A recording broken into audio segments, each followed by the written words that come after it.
মন্থার প্রভাবে উত্তরের আকাশে ফের দুর্যোগের কালো মেঘ। হলুদ সতর্কতা জারি করেছে আবহাওয়া অফিস। উত্তরবঙ্গের সমতল এলাকা ও পাহাড়ে অতি ভারী বৃষ্টির পূর্বাভাসও দিয়েছে আবহাওয়া দপ্তর। হাওয়া অফিসের বার্তা পাওয়া মাত্রই সতর্ক রাজ্য প্রশাসন।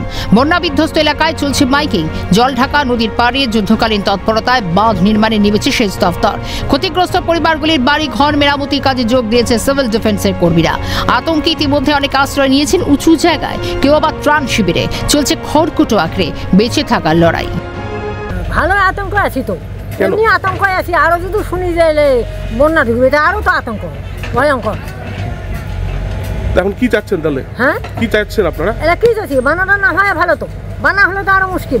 মানে যেগুলো পারছি দিছে, আর বাড়ি ঘরের জিনিসপাতি তো সম্পূর্ণ না চলে গেছে, একটাও তো খুঁজে পাই নাই। যেগুলো দিচ্ছে কাপড় চোপড়, এখন কি ভয় আছেন? কম্বল টম্বল এগুলো তো আনতে হবে না। এখন কি ভয় আছেন আপনারা? আমার তো ভয় আছে, আমার তো ভীষণ ভয়। সমস্যা তো অনেক। এখন তো আবার যদি ঝড় হয় তাহলে কোন পরিস্থিতিতে এই ক্যাম্পে থাকবো? ক্যাম্প যদি নিয়ে বাচ্চা কাচ্চাকে নিয়ে, এটাই। এমনি তো বন্যা থেকে উঠে এখনো বাড়ির মুখ দেখি নেই, বাড়িঘর কিছু নেই, সব নদী হয়ে গেছে। গত 5ই অক্টোবর জলঢাকা নদীর জলোচ্ছ্বাসে বিপর্যস্ত হয়েছিল ময়নাগুড়ি ব্লকের আমগুড়ি গ্রাম পঞ্চায়েতের হাটুর বাড়ি ও তারার বাড়ি এলাকা।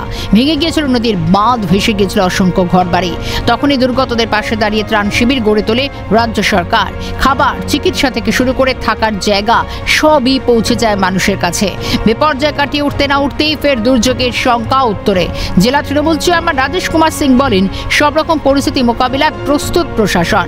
মানুষকে সতর্ক করা হয়েছে, সাহায্য করতে সরকার প্রস্তুত।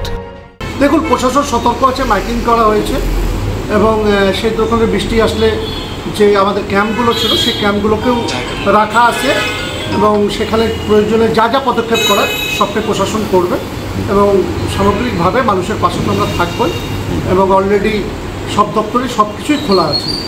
যখন তখন কন্ট্রোল রুম যেভাবে মাননীয় মুখ্যমন্ত্রী নির্দেশ দিয়েছে সেই নির্দেশ অনুসারেই কাজকর্ম হবে।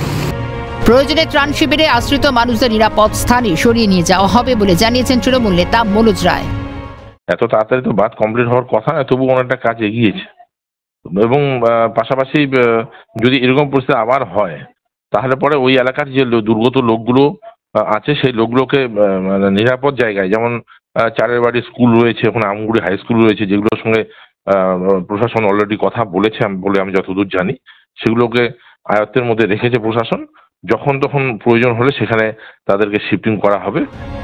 পাশে থাকার প্রতিশ্রুতি দিয়েছিলেন রাজ্যের মুখ্যমন্ত্রী তথা অভিভাবক মমতা বন্দ্যোপাধ্যায়। কথা দিয়ে কথা রেখেছেন। তার নির্দেশ মতোই কাজ করে চলেছে জেলার প্রশাসন। তারা জানিয়েছে, ভয় নয়, সতর্ক থাকুন, মানুষের পাশে রয়েছে সরকার। ঝিলম দেবের রিপোর্ট, ক্যালকাটা নিউজ।